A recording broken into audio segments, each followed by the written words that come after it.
Good evening, everyone. Thank you for joining us for our Legal Night this month for the month of May. Give yourselves a round of applause for being here this evening. Thank you to also those that are online that we will hear from momentarily. This is, first of all, this is National Action Network. For those that are new, this is National Action Network, founded by our president, Reverend Dr. Al Sharpton. And thank you for joining us here at the Harlem Commonwealth Council building. This will be our last legal night in this building, and we are excited about that, not because we are leaving this beautiful space, but because we are leaving this beautiful space to go into our permanent location, which is not that far from here, which we should be moving in very shortly. And so we are glad about that. And so our next legal night, hopefully we'll be in there. So those that can join us, we hope that you will join us, and definitely stay alert for all of our events that are coming up and all of those things that are coming ahead. Looking ahead, before we get into our legal night, just want to give you guys some updates here at the House of Justice. Those that don't know who I am, I'm Christian Matthew. I serve as the National Youth and College President as well as our Harlem Office Manager. And so we are here every day, Monday through Friday, 9 to 5. You can call the House of Justice 877-626-4651 if you have a crisis, if you have concerns, if you have anything of any nature. And as we are moving, we will have a crisis center where we will be helping folks, and these are some of the attorneys that you will hear from on this evening that also assist in those legal affairs. And so we're thankful to them for taking their time, because none of these attorneys that you will hear from today work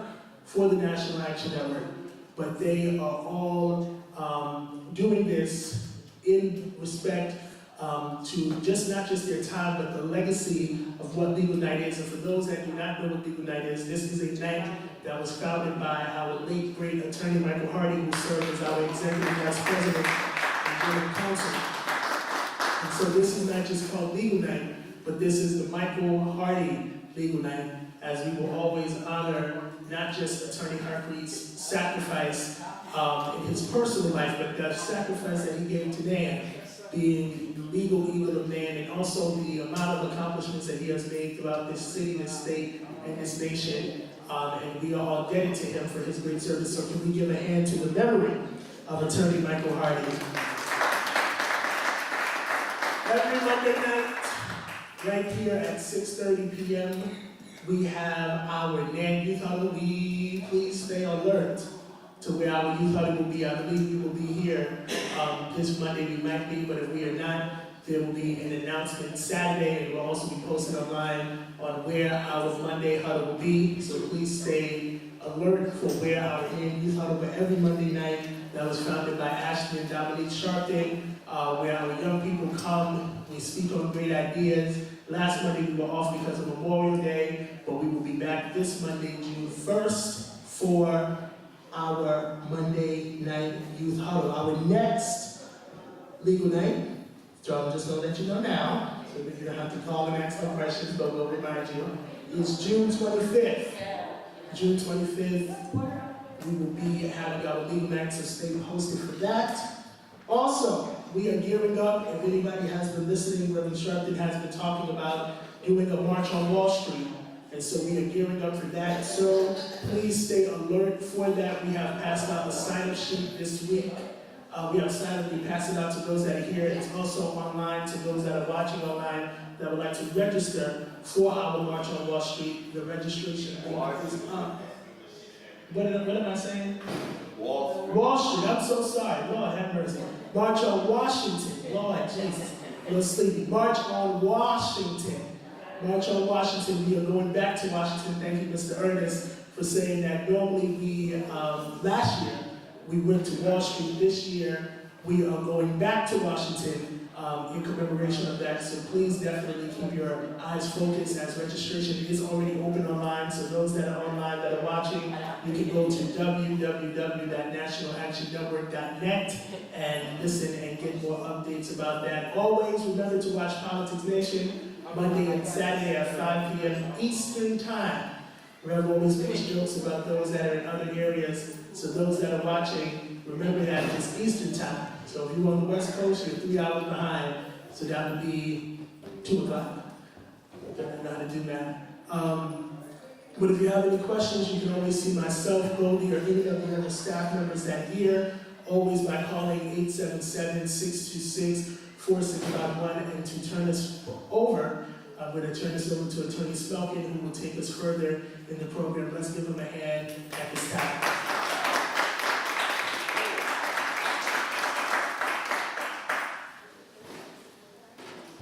Thank you, Chris, and thank you, our audience, for coming out here tonight.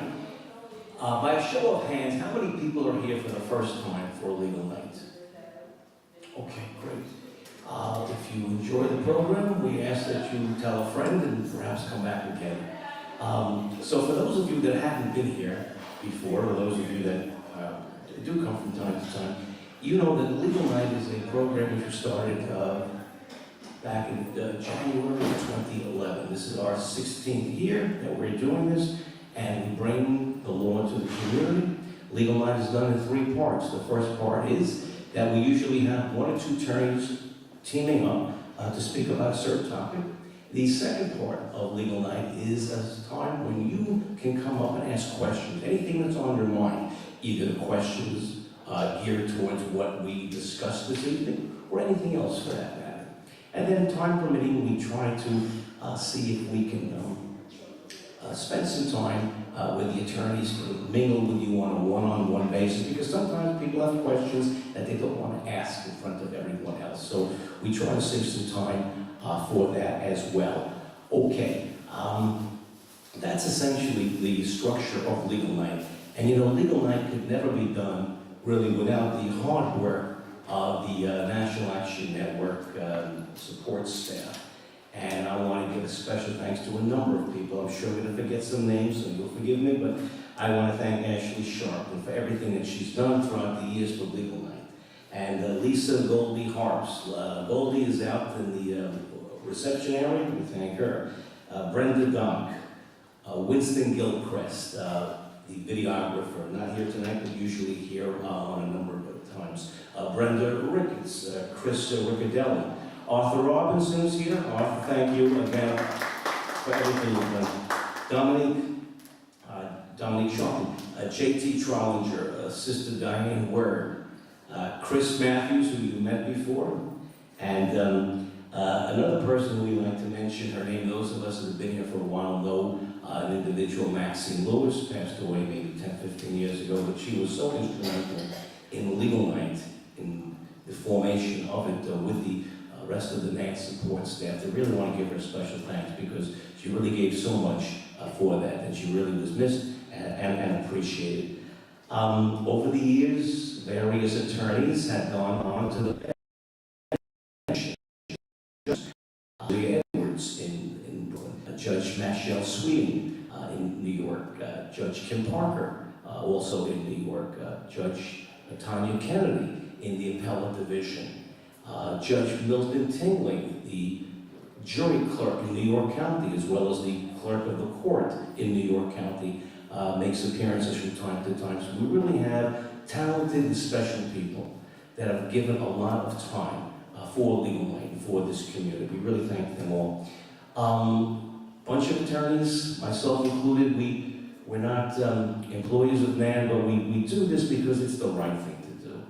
We want to be able to level the playing field, and over the years, many attorneys, some of which are here tonight, some are not here tonight, but we can always count on it. We want to thank, for example, Rob Bellinson, who's here tonight. Thank you, Rob. Gary Certain is not here tonight, but spent a lot of time over the years. Jeff Emden, Ken Gilbert, Carmen Jack Giordano, Kawan Lovelace is here tonight. Thank you, Kawan. Michael Ross, Royce Russell, myself, Joel Schmelkin. Eric Seifert is our corresponding counsel in Berkeley, California. He'll probably be here on Zoom tonight and probably show up. Wiley Stetlow. And of course, really a special attorney who's we've named after this Legal Night program, Michael Hardy, that Chris had mentioned too. a little while ago. Mike was a very famous and very talented civil rights attorney, well known all across the city, the state, and the country, and really was one of a kind, a great attorney, a great person, missed by all. And I always say this about him, that all the attorneys that have ever worked over here and done work with National Action Network, just knowing Mike, we are all better lawyers just crossing paths with Mike and just being able to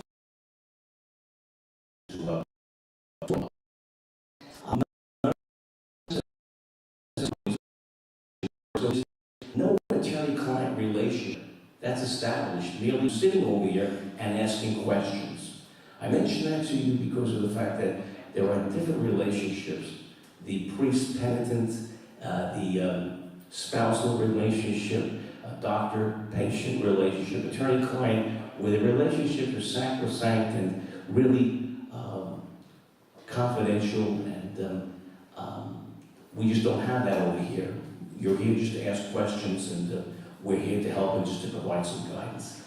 Okay, so the first part tonight of the program will be presented. Usually we have two attorneys, and myself and a colleague, friend of mine, Rob Bellinson, are going to present a topic called how to obtain money down on accident cases. I have been trying cases for many years, since 1980, Rob Bellinson also for many years, and we learn certain things, and we like to share that with you. Now you may tell me, you may say, Joel or Rob, you know, why do you want to tell us about litigation and the different stages and what to expect and how cases are tried? Shouldn't you really be having this conversation with maybe young attorneys or law school students, right? Well, the reason why I wanted to talk and to share about trial techniques with non-attorneys is because it goes back to something I remember hearing years ago. There used to be a men's clothing shop. I think they're out of business now. I'm not going to mention their names because I don't give free advertising. But their motto was that an educated consumer is our best customer. So when you think about that, I know if my clients know about what a lawsuit is all about, it's going to make things easier for me and more interesting for them to understand why, for example, things take as long as they do, or why, for instance, a judge is ruling a certain way, or why an attorney for the other side, what is his angle? What does he want to accomplish in terms of representing his client? It makes things go a lot simpler, a lot smoother, a lot easier. So, we're going to be speaking again about trials in general. However, there are ways in which to obtain money damages without having a full-blown trial.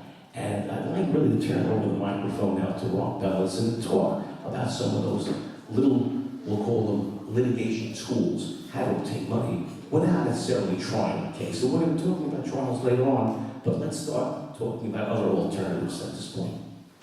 Thank you, Joel. Good evening, everyone. Good evening. Can everyone hear me without the microphone, or I'll use the microphone? Good evening. First of all, this is a special topic because between Mr. Schmelken and myself, we probably have 60 years of actual trial experience. That's rare. That's rare. So we're going to be talking about trials in a few minutes, but the goal in any lawsuit, any civil lawsuit, which is what we do, is to recover money. That's the only remedy available under the law. That's all they can do. Can't turn back the clock, no apologies or anything like that. It's how we keep score in society, is through money and money damages. But before we get to trial, think of it like a timeline. There are all these different things that can happen. There is a settlement, obviously. That's when both parties come together and say, hey, can we work this out? And that's usually done between the lawyers. And then there's arbitration and mediation. Anyone know the difference between arbitration and mediation? Anyone ever hear those terms? Arbitration is basically a little mini trial where the arbitrator acts as the judge and both sides give their case or their presentation, and the arbitrator makes a decision, and the decision is usually binding. usually is final. There's very limited appeals in arbitration. So that's one way to do it. Another way to do it is mediation. Anyone know what mediation is? Yeah.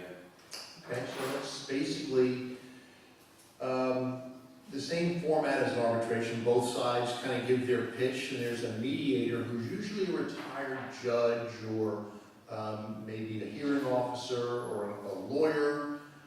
And the mediator tries to bring both sides together. Says, oh, you're offering, $100,000, and your demand is $200,000. Maybe there's a number in the middle we can meet at. $1.5 million. I like that. Who said that? My man. That's what I like. That's what I'm talking about. But the mediator can only make suggestions. The mediator tries to bring the parties together and get them to resolve their dispute through the mediation process, and it works. It works quite a bit. But if it doesn't work, and if arbitration is not and if settlement hasn't worked, then the next step is trial, right? And that's the next step. But if we can't, we always try and settle every case. And why do we do that? I know for me, I try and settle every case because I don't want to make law. I want to make money for my clients. And by making law, I mean sometimes you win a case, you lose a case, but there's an appeal. And the appellate court weighs in, and there are things that happen in appeals. I don't like to do that. It takes a lot of time, it takes a lot of money, and we represent people. I represent a real person, not a company, not an insurance company. I represent a person who I'm trying to get a resolution for because they could usually use the money. Use the money to educate their children, to feed their families, to make them whole, which is really the whole idea behind the civil justice system, to make someone whole. So that's what I try and do if I can. If I can get a good settlement, that's what I do. And I guess Joel will speak for a few minutes about the importance of settlements and how that factors into what we do here. And then after that, we'll talk a little bit about a factual scenario, a trial that we're going to talk about, and try in front of you. And I think if it's okay with you, Joel, we're going to designate Mr. Robinson as a judge of the proceedings. So, Your Honor, any rulings are going to be directed to you, and be kind if you could. So, agree? Thank you.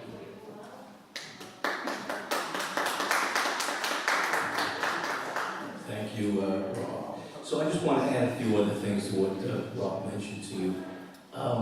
Why it's important to resolve cases really before trials. Because of the fact that, listen, you're going to have a trial. It's very expensive. Over the years, I will tell you this, that you have a simple accident case. 2-car collision. Nothing earth-shaking about that. One car has a green light, one car has a red light. Each person claims that the other person's to blame. You know, to make out a case, not only do you bring medical records in, but you've got to bring doctors in. And doctors are not cheap.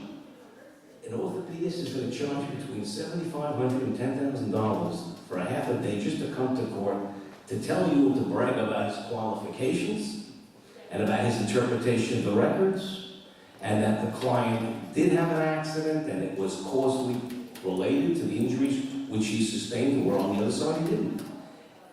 The doctors are getting a ton of money, and guess what? That's coming out of your settlement. The attorney's not paying that. The attorney might front the cost, but afterwards, your case is being reduced by that.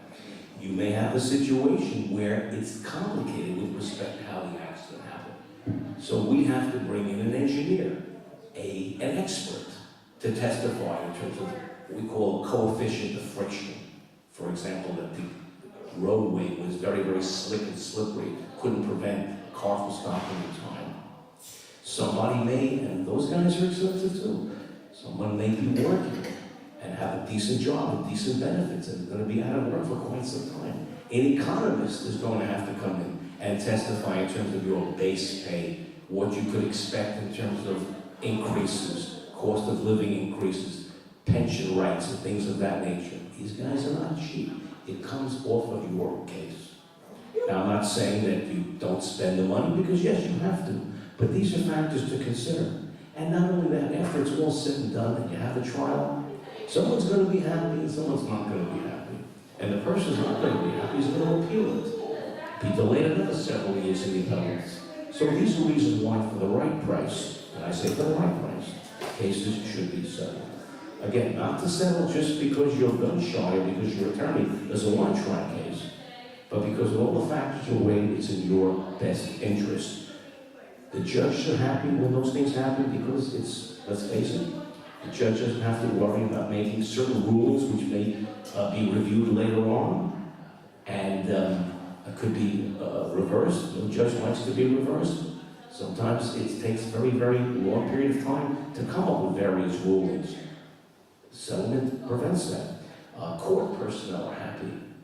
You know, it's very difficult to maintain order in the courts and organize the structure of a trial.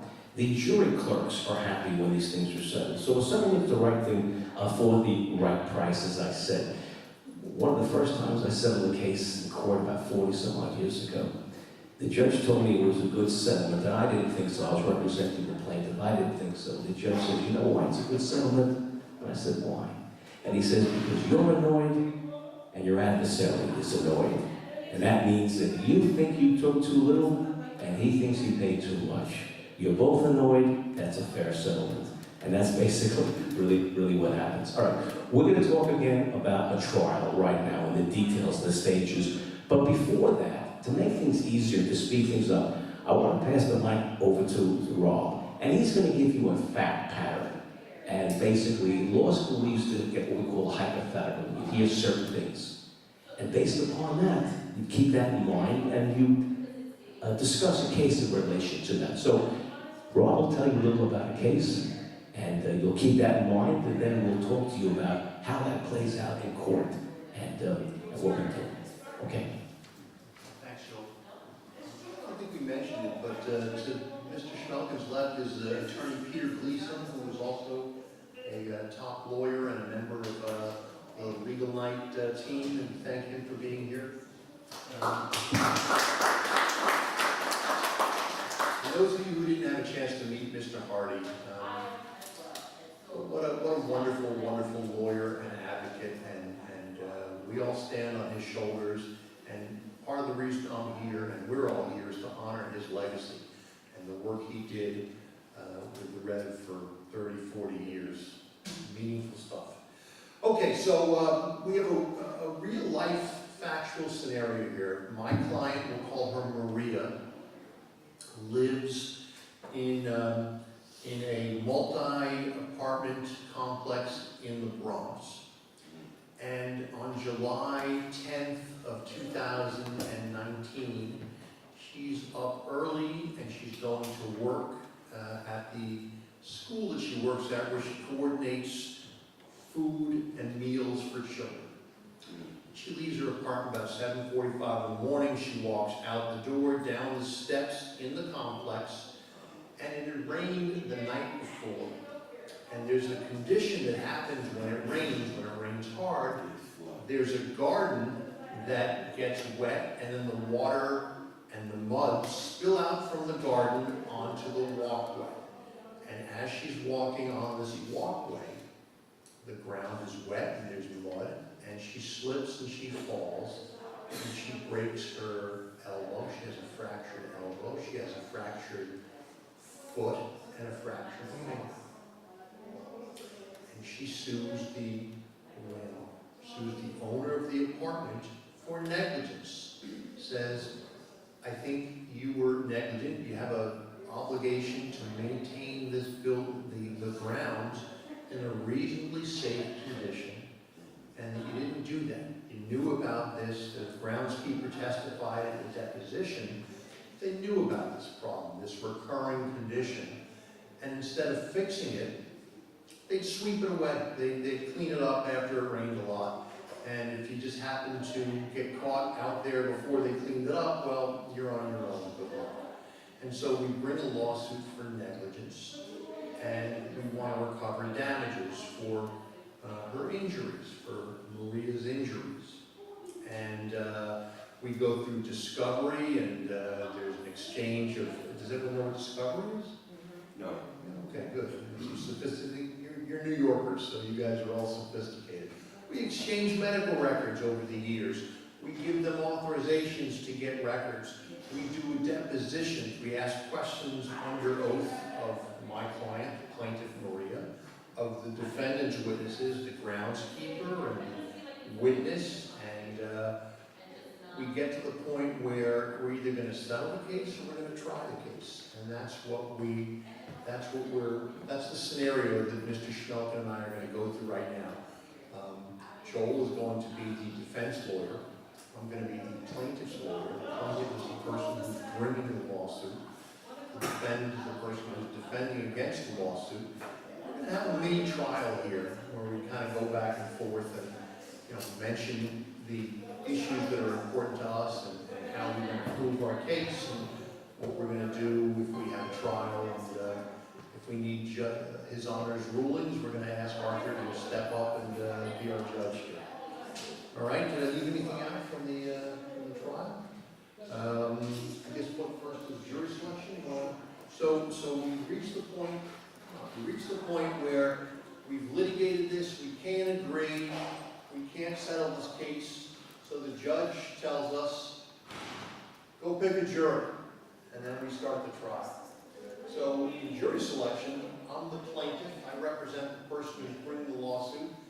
As a result, I have the burden of proving the issues, proving the allegations, and I go first. That's a big deal, because as I'm sure you know from your life experience, when you get the chance to frame the issue yourself, and you say what the facts are, a little bit of an advantage there. It's called privacy. You hear it first, and you don't overpromise. So in jury selection, we talk to 20 or 30 jurors. We're going to have a questionnaire that's going to have your background information, and my job is to learn a lot in a hurry. I want to learn as much as I can about you to know if you're going to be a good juror for me. And a good juror for me, what I'm looking for, I want jurors who have some humanity, who have some empathy, who can understand what it's like in my client, to be in my client's position. A woman of a certain age, she's not an accident-prone person, and this accident happened, and I would give a brief recitation in jury selection. I'd say, this is what happened on this day. We claim that it was a result of the defendant's negligence. They didn't maintain the property in a reasonably safe condition. And I'm looking for jurors who can judge the facts fairly, follow the law, and if I prove the case, can award money damages, working together with the other jurors. And we're going to select 6 jurors and 2 alternate jurors. We're going to work together and listen to everything we say, listen to both sides, and give us both a fair shake. And there's an art to jury selection. I try not to oversell my case. I try and be even-handed. I try and be courteous to my opponent, because that's the right way to do it. And I try not to go too far into the facts, because jury selection is not the time to try the case. Jury selection is the time to talk to the jurors, see whether or not you can be fair and impartial judge of the facts. So in jury selection, that's what I'm doing. I'm talking to everyone individually, and I also say, if you want to talk to us privately, it's okay. Let's go outside, and not everyone is comfortable getting up in a room full of 30 people and speaking off the cuff. We are. That's what we do. I love it. I enjoy it. And I'm a true believer in the justice system. Like Winston Churchill said about democracy, it's not perfect, but it's the best form of government except for all the others. Is that what it is? Yeah, it's the best form of government except for all the others. Meaning that our Our system of justice is not perfect, but we try and get it right. And it's as good as it can be. And ultimately, who decides? Citizens, jurors of the county where we're in a trial. So, by a show of hands, how many of you have been jurors before? Excellent. Keep the hands up. Those of you who have been jurors, how many of you have deliberated to a verdict? And how many of you deliberated to a verdict in a civil case? Not a criminal case, civil case. That's great. That's great. My man over there, $1.5 million, is that what you awarded, hopefully? Yes. Excellent. I wish you were on my jury. Truthfully, it's great that you participate because ultimately that's what democracy is, isn't it? We all participate, and how safe a community we have depends on how stringently we're going to enforce the law for landlords, for pedestrians, for drivers, and that's what keeps us safe, hopefully. So after jury selection, and by the way, both sides, do you want to jump in on jury selection? Both sides get to have their piece, and after I finish, I say you're going to hear from the defense lawyer, Mr. Schmelkin, and please give me your attention. So, before I talk to you about my point of view as a defendant in this case, let me just give you some full disclosure. I'm not a defendant. I don't like defendants. I don't like to represent insurance companies or big business or the city. When I thought about this particular program, I asked Rob to join me. He said he's only going to do it if he's the plaintiff and I'm the defendant. Okay? He wants to play good cop, bad cop. I'm the bad cop. He's the good cop. Okay? I don't like to represent defendants. I don't represent defendants. But I do know this. As a plaintiff's attorney, you have to know both sides of the coin. The best offense is a good defense. And even though I'm a plaintiff, I always figure out what the angle of the defendant is, what they are trying to prove, and what's in the back of their minds. Now, in jury selection, those of you that are sat as jurors know that you're in, I'm assuming everybody here, when you were a juror probably in New York County, over here in Manhattan? Yes. So you were downtown either 60 Center Street or maybe 111 or 171 Thomas Street. So you're in a small room without windows, and you're sort of sitting together, and you got two attorneys in there. There's not a judge there, or there's not a court officer. And a lot of times, you got to make peace with your adversary ahead of time. You don't want to have to fight with him or her ahead of time. You don't want to fight with him in front of the juries because nobody really benefits at that point. And a lot of times, you got to make sure that you keep him in line or he keeps you in line and things like that. And when I get a juror that I think is going to give an explosive answer, I don't want that juror to say something to sort of pollute the rest of the panel. So we'll try to take somebody out to talk to them. And sometimes we have to bring a judge and have the judge make a decision. You individuals that have sat as jurors know that the attorneys can have three what's called preemptory challenges. They can bounce anybody for whatever the reason, but you can't bounce somebody based upon race or sexual orientation or sex or national origin or age or things of that nature. And, I've had adversaries over the years that have played the race card, and I've saw it, so you bring that to the judge. Judge's attention. I had an Asian client one time, and in the panel I had two prospective Asian jurors. He bounced both of them, and I called him outside. I'm also going to start the fight in front of the jurors, and I said, well, what's going on over here? Well, he wasn't paying attention. I didn't like the way he looked at me. He made a grin. I said, that's not going to fly. Spoke to the judge. I made what we call a Batson challenge. It's called Batson against the state of Kentucky. It's a United States Supreme Court case. The judge agreed with me that there was no reason for that. And basically, these two individuals stayed on my jury. They happen to have been excellent jurors. I was trying to plaintiff's case. We did quite well. But the point of the matter is, I saw what they were trying to do. Now, reasonable minds can differ. If I'm a defendant, and Rob told you about the fact pattern, what kind of jurors do I want? Do you think I, as a defendant, want people that are renters, that live in buildings where the landlord lets the building go to pieces and go to pot and have all sorts of violations? No, I don't want that. They're going to favor the plaintiff. Remember, I'm a defendant. What do I want? I want conservative jurors. I want jurors that may have been sued before. I want jurors that own buildings. I want jurors that own co-ops. Okay? I want jurors that work for major companies that may have testified before on behalf of defendants. I mean, listen to me speak right. I gotta bite my tongue. This is not my style, please. I'm a plaintiff through and through. I don't like defendants. I don't like insurance companies, but I know how they think. Okay? So in any event, that's what I want. Many times I will ask somebody, a juror, what kind of newspapers do you read? Now, why am I asking that question? Why am I asking that thing? Right. If I know somebody reads, for example, a paper, like the Village Voice, a liberal type paper, chances are they're going to be more plaintiff-oriented. Chances are. Somebody that reads the Wall Street Journal is probably going to be more defendant-oriented. You see, so we're trying to figure out how reasonable minds can differ. What I think is going to be fair and impartial is not necessarily what Rob thinks is going to be fair and impartial. So ask those questions. Now, occupation. If somebody is a nuclear physicist, if somebody is an accountant, I don't want them on my jury if I'm a plaintiff. If I'm a defendant, great.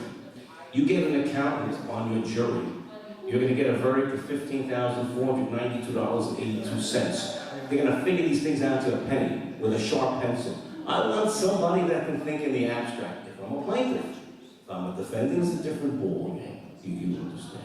Now, I had a guy one time, and again, I'm a plaintiff now, but he testified that, he says he can be fair and impartial, but he was a defendant, he didn't have insurance, and he lost his house.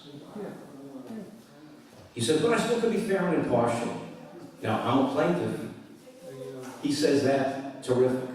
I don't believe it. So I take him on the outside and I try to ask him questions. I said, well, you lost your house. That's not too good, is it? No, it isn't. And you still can be fair to someone like the plaintiff over here that's going to be asking for money. Like the plaintiff in your case that asks money. Yeah, I can be fair. Yeah, right. Tongue in cheek. We call the judge down there. Sometimes the judge has to get involved. I get Judge Robinson to ask him questions and see whether or not we can really delve into those sorts of things, whether it can be fair and impartial. If I have a case where, and this is different, but if I have a case where a little kid is run over by a car, I want young mothers that don't drive because they're scared of cars and they have that maternal instinct to protect the child. As a defendant, what do I want as a defendant? I want bus drivers, I want train operators, I want truck drivers, cab drivers, people that realize that but for the grace of God, that could have been them, and they, avoided an accident by a millimeter. So the point of view that a plaintiff has, the point of view defendant has, are going to be different. Reasonable minds can differ. And in the case scenario that Rob mentioned to you, I want landlords on that case as a defendant. I want groundskeepers on that case who has testified, who've seen what things are like in a building, okay? And I want people on that case that have been sued and we're not happy with the result. Those are the things that a defendant wants. Not that I personally want, but again, if I'm a defendant, that's what I want. Okay. So we have a jury which is selected. Then the jury clerk is going to send us up back to the judge.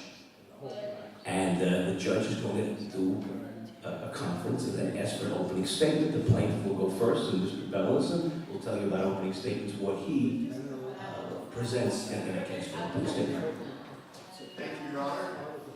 May it please the court, members of the jury, defense counsel, and of course, my name is Robert Bellison, and we're here because of the negligence lawsuit that caused my client to get hurt. And I'd say something like this, on July 10th of 2019, Maria knew that she was lucky and she had the dream job. Sorry?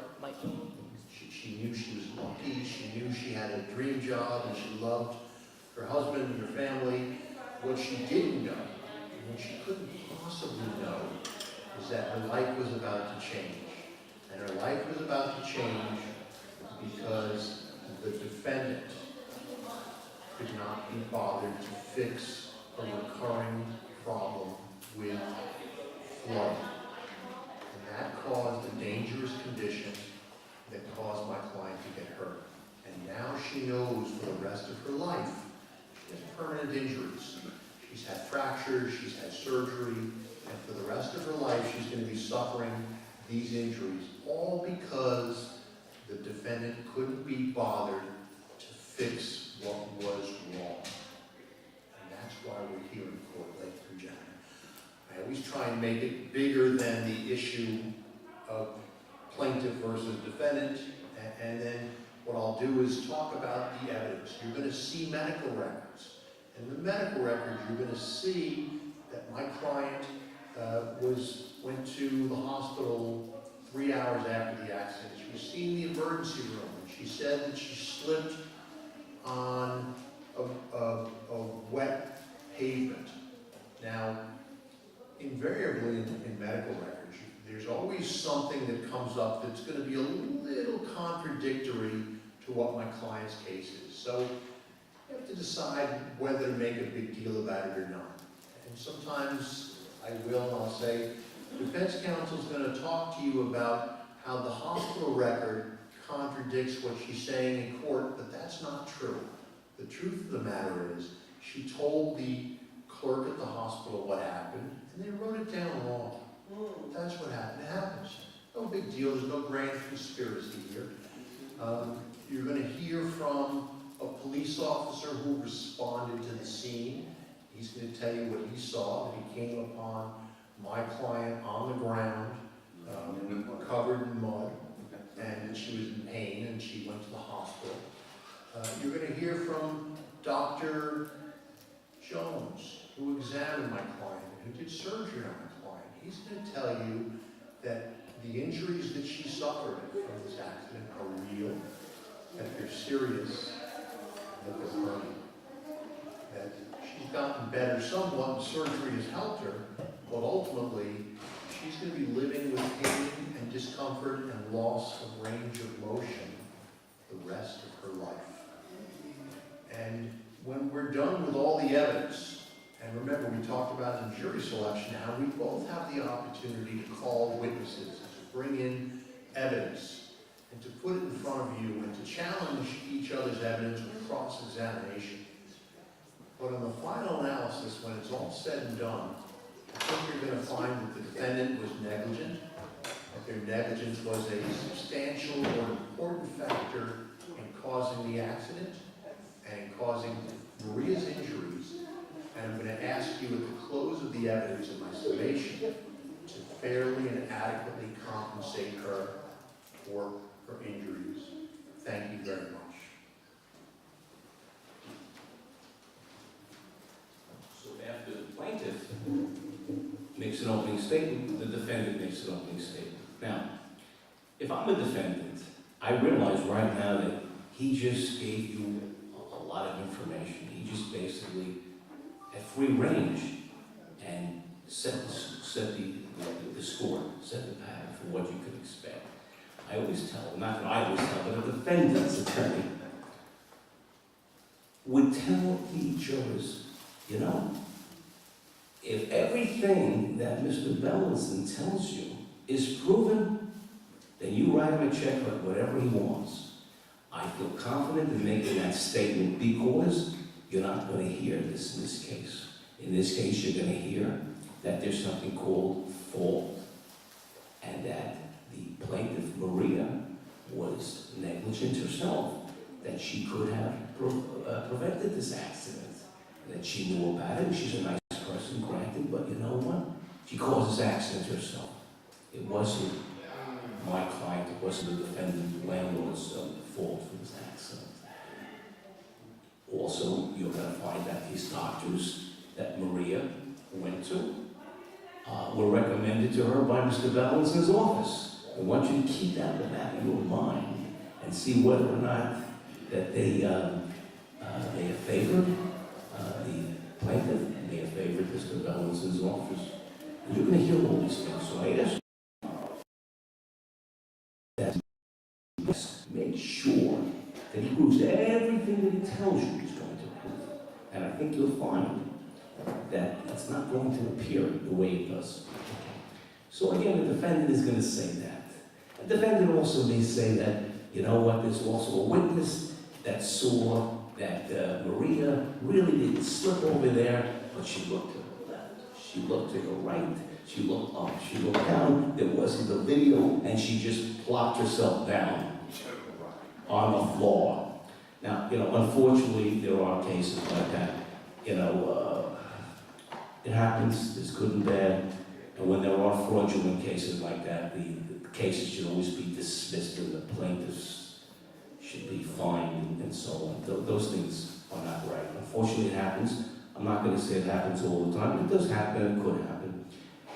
If the defendant thinks that they have a video showing otherwise, they're going to bring that in and they'll tell you about those sorts of things. So again, the defendant is going to say other things to make him prove his case. After that, the judge is going to say, okay, Mr. Bellinson, call your first witness. And at this time, the plaintiff puts on his case.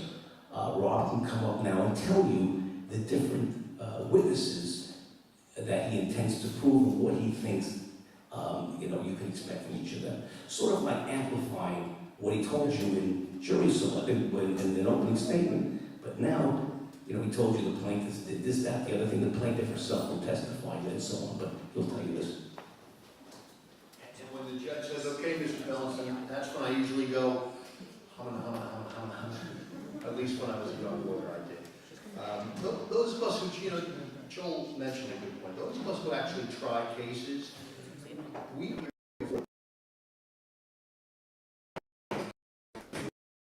and we count on them, give us experts. And when there is and it's rare. I'm doing this. I've never had a client say to me, this didn't really happen. I'm making. It's rare, but if it happens, it's terrible for the system. It really is. It undermines confidence for jurors. It makes our job more difficult. It makes it, you know, it's tough representing plaintiffs. You see these ads on TV and everyone's got screaming and waving money around. It's not like that. People I represent, real people who have real accidents, who get really hurt, they would trade back whatever money they get back just to not have to live in pain and not have spasms and not have to undergo the surgery, the treatment. So it's no picnic. But assume we're going forward. A trial can be anywhere from a couple of days to a couple of months. Typically, the court day starts at 9:30 in the morning, 10 o'clock in the morning. We break for lunch between 1 and 2. And then from 2 o'clock till 4:30, we're working in court. So in the confines of those time frames, we have to get in witnesses, plaintiff, a doctor, an eyewitness, maybe the EMS technician, the police officer, and think of it like a puzzle. Each witness has a particular piece of information that they're going to give, hopefully supporting my theory of the case, what I told you in jury selection, what I told you in my opening. Hopefully the police officer is going to come in and say, I don't remember this, but according to my report, which I prepare in the course of my job as a police officer, this is what happened. Yes, sir. Do all those people that come to witness and tell the side of the story get paid for coming there? No, that's a great question. Typically, lay witnesses, police officers, eyewitnesses, we call them lay witnesses. They're not experts. They don't usually get paid. Sometimes, if someone's missing work, we're allowed to compensate them for their time missing work. It's got to be pretty much commensurate with what they earn. You can't pay someone $10,000 because they're coming to court and saying something that's going to be helpful. But expert witnesses, yes, they get paid. And by expert witnesses, we're talking usually, as Joel said earlier, doctors, surgeons, engineers, biomechanical engineers, all different types, all people who have specialized knowledge, economists. They typically get paid. And I bring that out right away because I want the jury to know that, that they get paid. There's nothing wrong with it, but that may be an issue for you to consider when you hear what their testimony is. And I like to do that, especially with doctors. There's defense doctors and plaintiff doctors, treating doctors or plaintiff's doctors. Defense doctors are hired by the insurance company to examine someone, and they give their best spin, their best take on what they find. And there are some doctors who do this a lot for the defendants, do see a plaintiff every day or multiple plaintiffs a day, and write a report saying she's all better, or the injuries aren't that serious, and she can go on with her life. So I challenge that on my cross-examination. I challenge that. But typically, I would put on all my witnesses, the police officer, the plaintiff, perhaps her husband or her daughter, to talk about her injuries and how they affect her life, and then a doctor who can give us opinions about the injuries and whether they're permanent or not, and whether they're causally related to the accident. You know what I mean by causally related to the accident? Like if you have arthritis and you get hurt and your back is killing you because you have arthritis, it has nothing to do with the accident and the injuries. It's only if you're hurt because of the accident. That's what I mean by the causal relationship. And that's an issue that defendants and plaintiffs fight over a lot, if something is causally related. So that's what makes the trial process so interesting. But typically, I'll put on my whole case before the defendant calls their first witness. Every once in a while, we'll take a witness at a turn to accommodate someone. And yes, sir. What happens if you have an injury early, like a slip disc 4 and 5 early, and then you've been treated, taking shots in your back. Now what happens when you go to work and you actually fail? Great question.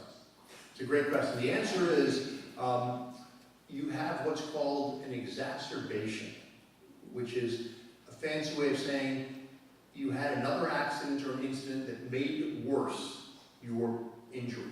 And so typically in a personal injury lawsuit, which is what I practice in, you give the other side, you give the defense medical reasonably under the sun. So they're going to find out about it. They're going to know about your prior condition, what prior treatment you had, and you hope that you had an injury, you got treatment, you resolved, it was all better, you were going on with your life, and then this happens, and that exacerbated or made worse your back condition, your spinal condition. So you can still recover for it, but you're not going to recover as much because the defendant is going to argue more times than not successfully that he already had a bad back. So it's not like we injured his back.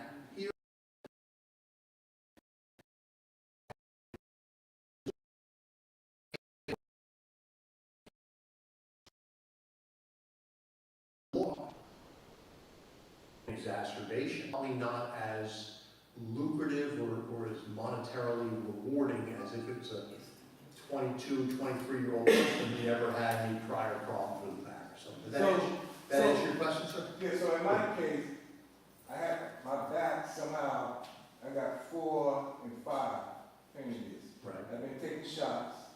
Right now I feel good.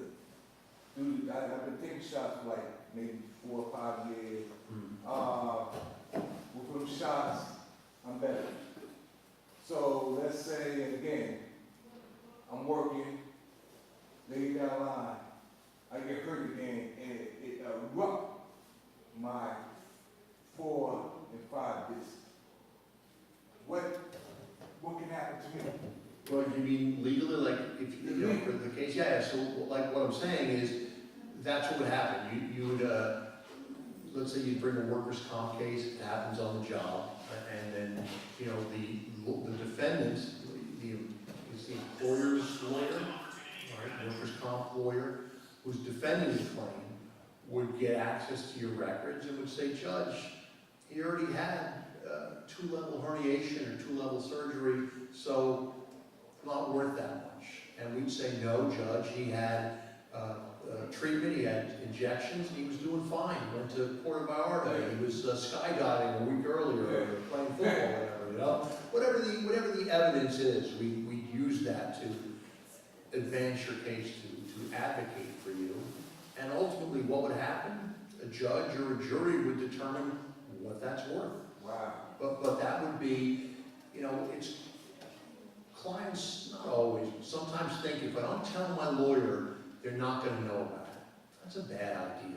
If you know about it, if it's in a record somewhere, the insurance company's gonna know about it, the defendant's gonna know about it. And the worst thing in my position as a lawyer representing people, the worst thing that can happen is that there's an injury that my client doesn't tell me about, or treatment that my client doesn't tell me about. The defendant brings it up in court for the first time, and now the most important part of any trial, and I don't care what you do, credibility, yeah, the truth, credibility. If you're credible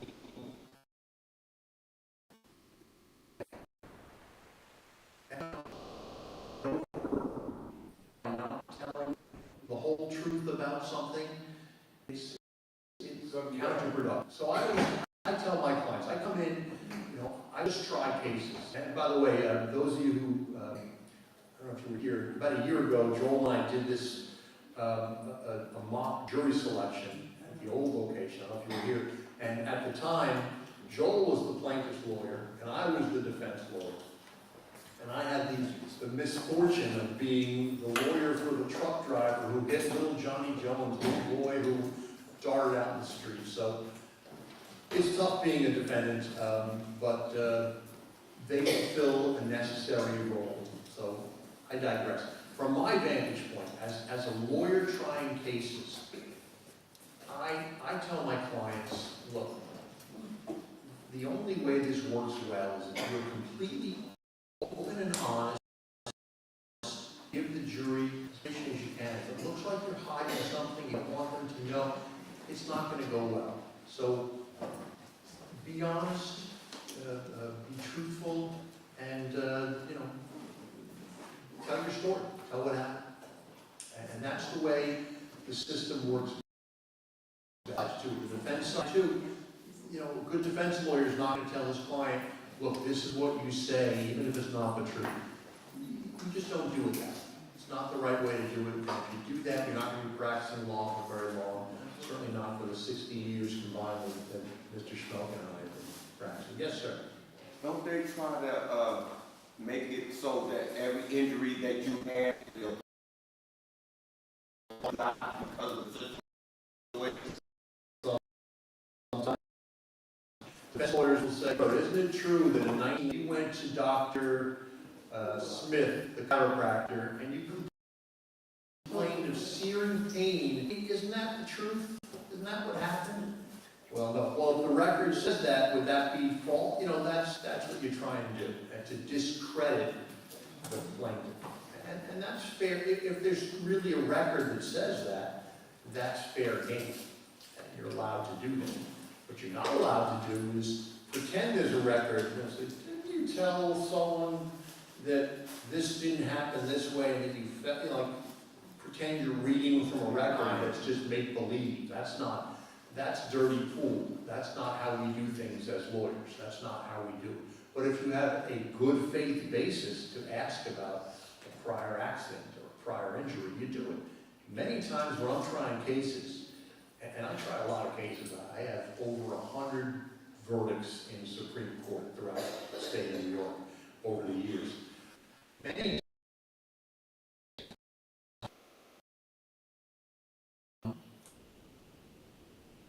your hope will prevail. You're hoping that what your client is saying is the truth and it's borne out, and there are no prior records that are going to contradict you. So, you know, there's a process in place. And if you care about doing it right and doing it well, you want to do it the best of your ability. You want to do it the way it's supposed to be done. There's a right way and a wrong way to do it. Yes? Yeah, I have a question. Does workman compensation, is it limited in terms of how long it's going to be provided, or once a person gets it, they get that compensation? It's usually limited, and if there's, and I don't, let me say this, I don't do workers' compensation law. That's an administrative hearing in front of a judge. It's limited in the sense of, if they find that it's a permanent injury, typically they'll pay you a final payment, and that's the process of negotiation between the claimant's lawyer and the lawyer for the workers' compensation carrier. So I hope that answers your question. Yeah, very simple, yeah. But I'm digressing a little bit about the trial process, but typically a trial is a search for the truth. And there's fancy words we use, and there's processes by which we do it, and we dress a certain way, but ultimately, you're all New Yorkers, and you're all judges every day of your life. You sit on the subway, you see someone spreading out, man spreading over 3 seats, and you judge that person. We judge people acting a fool in the street, and that's, we're New Yorkers, we judge. But when you're a juror, my experience is jurors take it seriously. They try and do the best job they can. I'm sure you guys had that experience when you were jurors. You don't want to get picked. Nobody sends an invitation to jury selection. It's a summons to come down there, right? And nobody wants to get picked. But my experience is that when you get selected, you try your best to do a good job. Yes, ma'am. Hi. Hi. I know you're not on compensation or board, but this has to do with compensation. What did I put on claiming and they refused to pay me, but I still want to open up the case, but I think I'm entitled to that thing. Well, you're talking about a workers' compensation claim.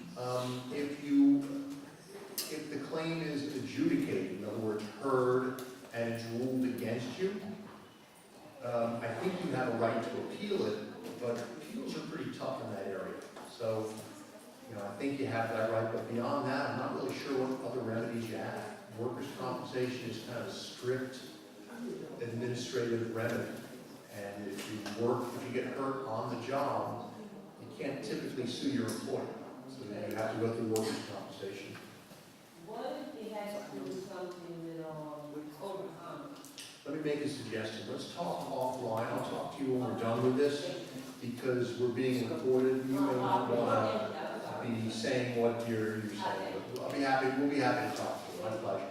My pleasure. So I'm just going back again. After I put on my case, my prima facie case is the Greek, Latin term, Greek term, prima facie. I gotta make out my case. And this is happening over the course of days or weeks. And a lot of times what will happen is that the judge, he or she, they don't know the case. They usually know the lawyers if we've been around, if we're veterans like Joel and I are. We've been doing this for a while. You start to know the judges. And some judges are better than others at settling cases. Sometimes judges will get involved and say, look, I think you have a good case. I think you have a problem here with your prior injury or something. How about we do this and try and settle cases? I like settling cases while the trial is going on. Number one, it's certainty. I like to have certainty for my client. And number two, it lets my client be heard. And that's a big deal. When you go to court, we lawyers, we're used to being in court, we're comfortable. Clients, this is an unfamiliar location for clients. They have to take off their hat, they can't be on their phone, they have to sit there and look a certain way.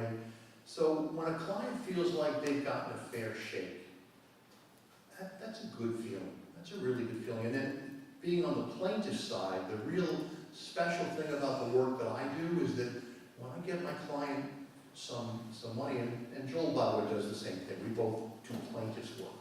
When I get my client a recovery or settlement or a win, it can change their life. All of a sudden they can send their kid to college or buy a home or get the treatment that they need that's going to make their injury a little bit better.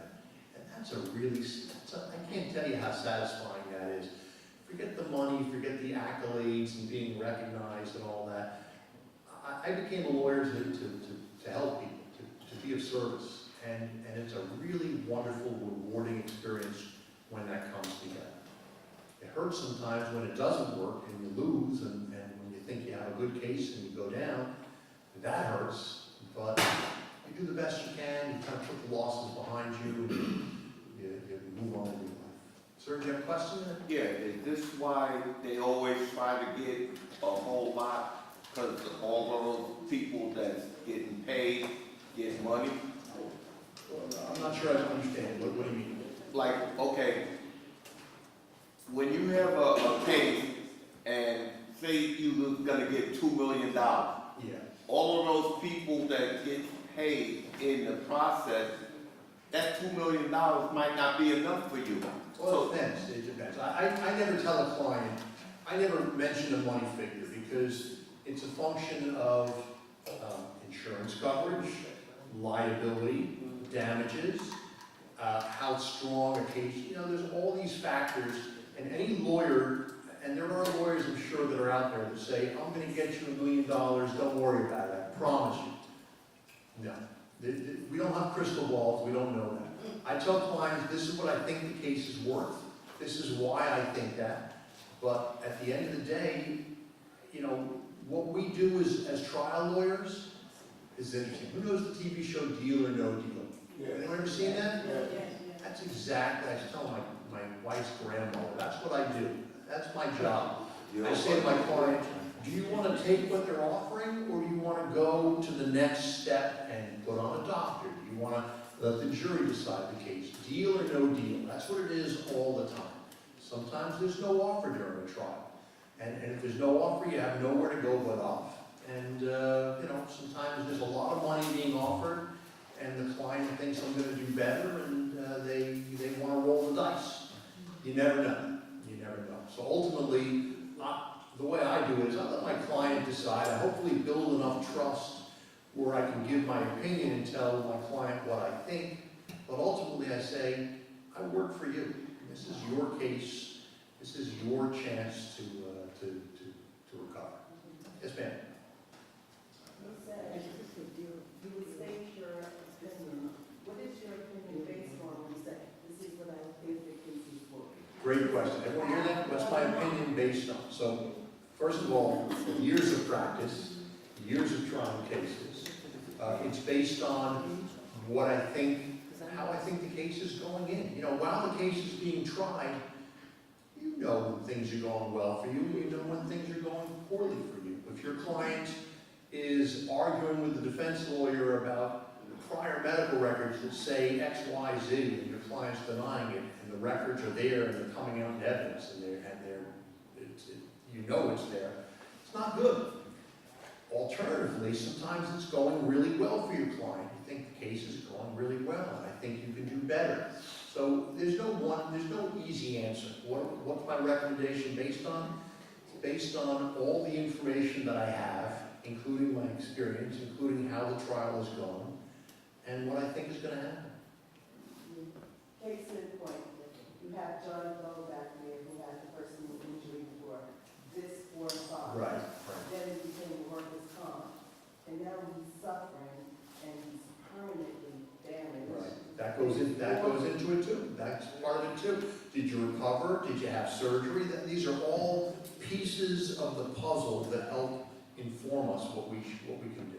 But you're not in his body to determine how Of course. that max dollar could really satisfy him now in the Bahamas land Yeah, well, versus in his apartment building. yeah, you really can't. We're not allowed to say that. We're not allowed to say he should be sitting in the money, give him the money to go to the Bahamas, and you really can't say that. And that's not a fair comment. Yeah. Right, Yeah. but you're not in his body with that pain and injury. But I'm never, exactly, I'm never, we're advocates. We lawyers are advocates. I'm not in my client's, living in my client's life. All I can do is say, this is what she's going through. And as a lawyer, what I try and do, and I think this is what makes me a good lawyer, I really try and learn what's happening with my client. They're not sleeping right, show me where you sleep. I go to their house, I sit and look at the chair that they're sleeping in instead of the bed. So, yeah, you're never in your client's shoes, but you try and do the best to learn about what they're going through and to advocate for them. That's the job, that's the position here. So, let me move on, because we have other topics to cover. So, when I put on after I put on my case, hopefully I have the jury crying and the judge applauding. That doesn't happen. That's on TV that happens. That's not what happens.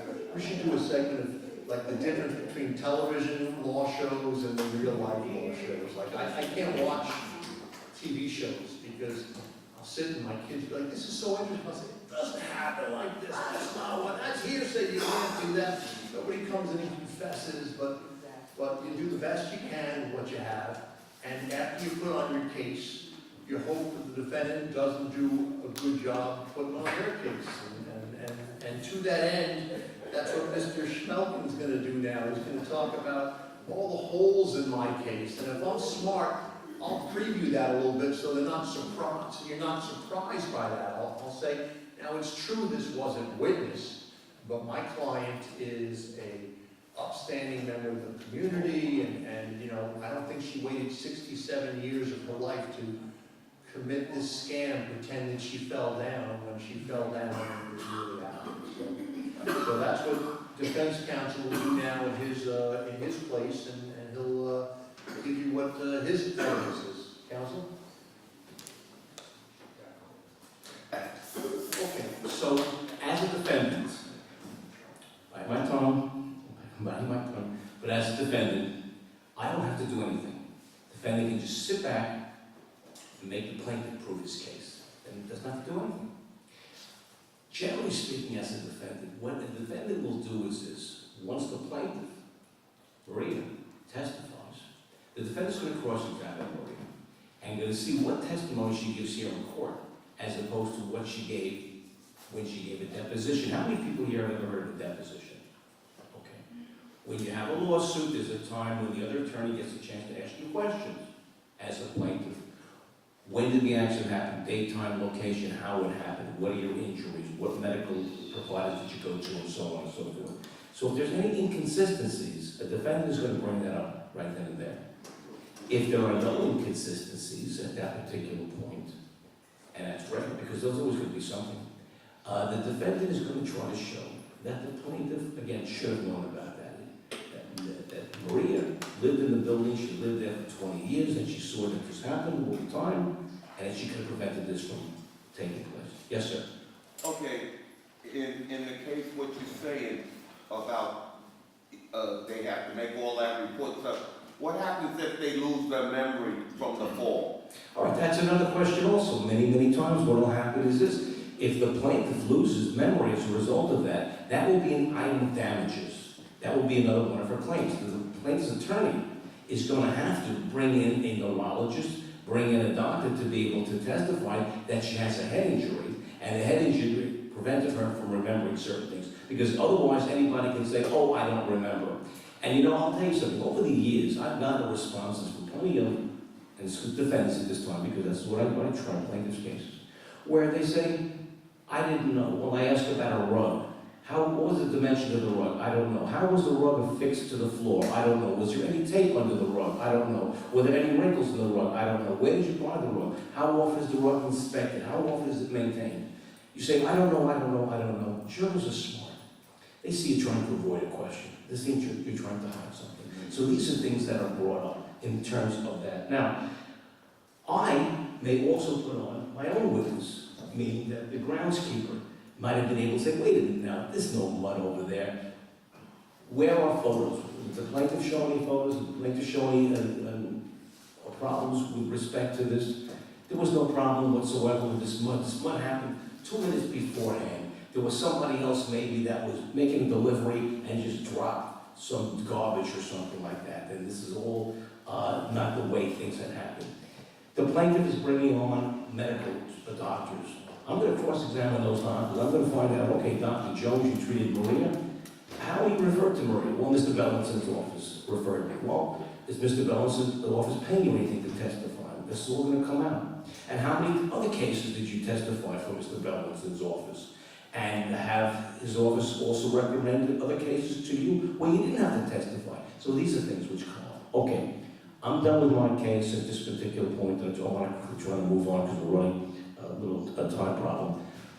The next step's going to be summations. Now, the plaintiff spoke first to the jury. Now the defendant speaks first, so now I'm a defendant, I'm gonna speak. And I'm gonna tell you right now that the case, in this particular case, had shown that there was no defective condition, that the defective condition, if there was a defective condition, it was minimal, and that Maria should have known about it, and that she contributed to her own occurrence. And that her injuries are not as severe as they are. Why? Because as a defendant, I have the right to have Maria examined by my own doctor, a doctor that's going to do an independent medical examination. The independent doctor, I say quote unquote, 'cause how independent is it? Okay. But the point of the matter is a doctor's going to say something else too. And then I'm going to tell something else to you. During the course of this trial, I know, I'm not telling this to the jury now, but I know during the course of the trial there were settlement negotiations. And I know Mr. Bellinson made a demand of $1 million. And I know I made an offer of $100,000, and the plaintiff didn't take it. So I'm going to tell you that when Mr. Bellinson is going to speak after me, I'm not in a position when I'm going to be able to answer any of his questions. So I want you to think about, when he makes these statements, what I would have said about that and how I would have responded to it. And he's going to ask you for a lot of money.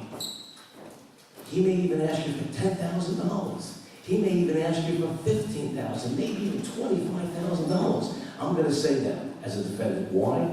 Because when he then asks for $1 million, and I'm saying that 10 and 15 and 20 is a lot, well then right now he just made himself look like a fool because of the fact that he's asking for so much money when I'm saying what is reasonable. So I'm putting him in a position at that particular point where he's going to have to be walking on eggs to ask for all that type of money. So that's what a defendant will do in terms of that. Then, again, the next step is going to be that the plaintiff is going to have the last say, and Mr. Bellinson now will give his summation. Yes, sir. What are the pros and cons of the attorney not wanting? What is the pros and cons of the attorney not wanting to depose the plaintiff? Okay. The defendant's attorney must always depose the plaintiff in a case. Is that your question? No, what I'm saying, not in my situation, that they don't want to depose me, they said they'll waive it. Well, then the defendant's attorney is guilty of malpractice because you got to know what is the other side's going to show. You don't stick your head in the sand and then at that particular point, don't want to hear about it because it's going to come out. So you better know about it ahead of time. And any defendant's attorney that doesn't want to depose the plaintiff is really, in my opinion, guilty of malpractice. Okay. All right. So now you're going to hear the plaintiff make his final summation, and he's going to ask you for money. So you'll deal with it. You have two questions online. Okay. Yes. Why don't we go online? Question online.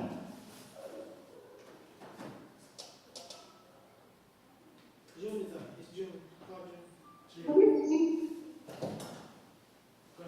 Go ahead. Yeah, I'm online too, so. Wait. Okay, I'm gonna come put myself back on mute. Thank you, Ms. June.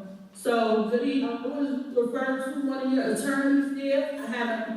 I had a case regarding discrimination. And I more or less did all the work myself.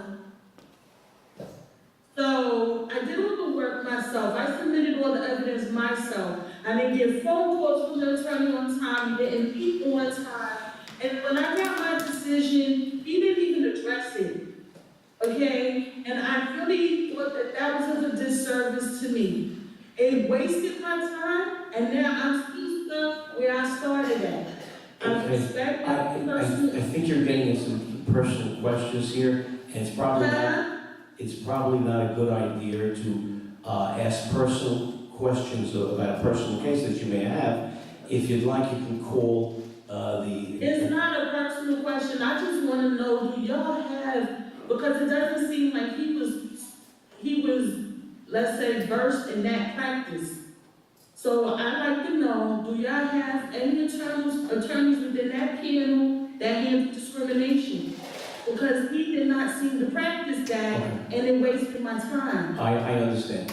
If you want, you can call NAN tomorrow. They'll give you my phone number. I can recommend you to somebody for a second opinion on a discrimination case if you'd like. But I just don't want it to be that you refer me to the same person. I'm quite sure he's probably there now, but I don't want to be, that was a waste of my time. And now I have to do an appeal. He didn't do anything for me. He didn't help me, and I'm so, Why don't we do this? Listen to me. Why don't we do this? If you want, you can call NAN tomorrow. They will give you my phone number, and you can speak to me about this other attorney, and perhaps I can refer you to somebody else. Okay? okay, so does man have discrimination attorney? Does NAN have discrimination? There are some attorneys. They do, like, I mean, that's what There are. Discrimination attorney, yeah. There are some attorneys that I can refer you to that Okay, may be able to help you. all right, thank you, Okay. Mr. Smokin. My pleasure, thank you. Thank you. Okay, so now the judge is going to say, plaintiff's counsel is going to now give his summation, and at this particular point, he will tell you what he intends to show in the summation.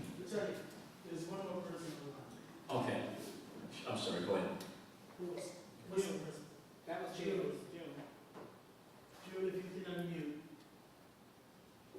Okay, can you hear me now? Yes. I have a housing and tenant issue, and it's a government agency that's basically trying to push me around. I've been locked out several times, and I need an attorney's representation. I do have some, I have a legal background. I'm retired, and basically I'm in a situation where there was an illegal landlord, and the owner is pretending that they don't know that there was an illegal landlord, and I need an attorney. I could represent myself pro se, but I don't feel comfortable doing that against a government agency. So I need help. All right, I agree. Again, you can call in tomorrow. There is an attorney on the panel. He's not here tonight. He does landlord and tenant issues, and they will give you his name. I don't want to mention his name right now. And should I hold on to get his number, or? Yes, you know what, I'm gonna just, I'm gonna have Chris Matthews give you his name and number right now, okay? And maybe he'll put it in the chat for you, okay? And I'm in New Jersey, I'm not in New York. Oh, I thought it's New York. All right, that's a different story. That's a different story. Well, can I have his phone number, because I would appreciate it. Why don't you do this? Give me a call tomorrow. I will give you somebody in the state of New Jersey. I don't know if this attorney handles it, but at least he does some landlord-tenant work, and he may be able to help you. I don't know for sure, but you'll call me tomorrow. Okay. Thank you. Okay. I'm holding for the number. Did you say the number, or did I miss it? Okay, hold on a second. Okay. Put it in the chat. So Okay. call the NAN office. You can call me tomorrow morning. They'll give you my number in the chat. Okay, and I'll give you somebody So I'll be able to, in New Jersey. I'm not in,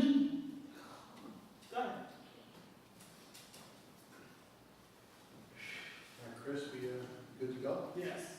You know, this happens, by the way, before I put on my lawyer hat and give the summation, this happens in court once in a while where the judge has other cases, other business, and will put the trial aside and jump into something while the lawyers, the witnesses all wait there.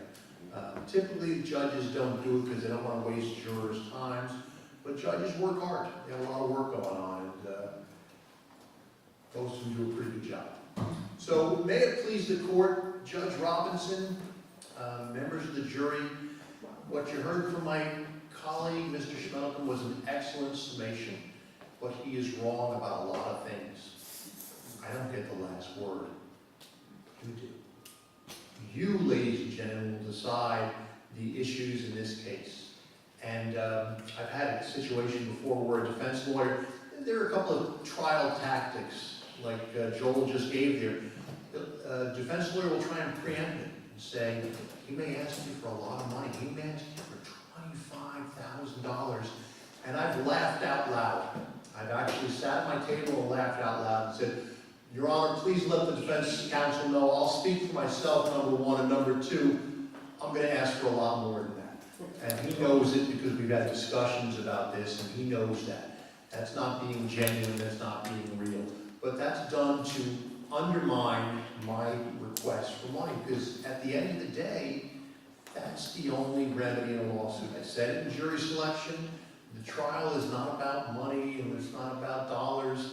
It's about liability, it's about what happened, it's about injuries, but the summation, I try and tie together in my request for money. Say you only get one life. This is the life Maria's been living, and it didn't have to be this way. It's because the defendant chose a shortcut. Instead of fixing it and making it right, they swept it aside, and now they're asking me to sweep Maria aside. Don't do it. Protect her to the fullest extent of the law, and compensate her fairly. My suggestion, and we're allowed to make suggestions, is between $400,000 and $700,000 for past pain and suffering, and for future pain and suffering, based on a 25-year future life expectancy. I ask you to give at least $1 million. Thank you for your time, and I appreciate your consideration. And I sit down. The judge would charge the jury, tell the jury the law. We go over it beforehand so that we know what the judge is charging the jury and what law the judge is going to tell the jury about. And I try and work that into my summation, but we're not allowed to get into the law. So what I say is, His Honor, Judge Robinson will tell you that a defendant has a legal obligation to maintain the premises in a reasonably safe condition. Here's why they didn't do it. Here's why my client deserves to win this case. Thank you. Yes. So at this point, we both know how much that policy is for. For example, you know it's for $1 million. Good question. So you said the word policy. That, you know, we're not allowed to mention that in court. Jurors are not supposed to know about insurance for pardon the expression, for policy reasons, not insurance policy, but for public policy reasons. Jurors aren't supposed to know that there's insurance. And whether there is or is not insurance, it doesn't matter. The trial is not about that. But we know about that. We know about it, and we have discussions, and occasionally we'll settle. There are settlements that happen oftentimes while the jury is deliberating, while they're deciding the case. And while they're deliberating, sometimes they write a note. Can we have a readback of this? And when they ask for a readback, it gives us insight as to what they may be thinking. We don't know, we're not in the room. So if a jury comes back and says, I want to look at the medical records of Miss Jones's prior accident, that's good for the defendant. It's not good for me. If a jury note comes back and says, the jury wants a calculator, or can we award more money than the lawyer asked for, that's good for me. It's not good for the defendant. So those are things that help inform us along the way. But ultimately, it's an interesting process, the trial process. We try and do it well, we try and do it the right way. And I still get excited about doing it, and I'm still honored and privileged to stand up as a lawyer and fight for my clients in court. Thank you, guys. Thank you very much. Thank you. Okay, so ordinarily, and what we did was we did part one now, and part two is when you would ask various questions, but we see that we had taken questions during part one, so that was a way to smooth things out.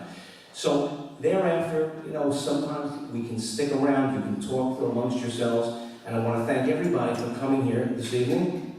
Give yourself a round of applause. Give a round of applause really for the NAN support staff that does so much work here.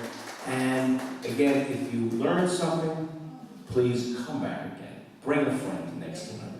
We're going to have, on June 25th, we hope to have a few judges here. And that's always very interesting when the judge can give insights about the judicial system and about the cases in general.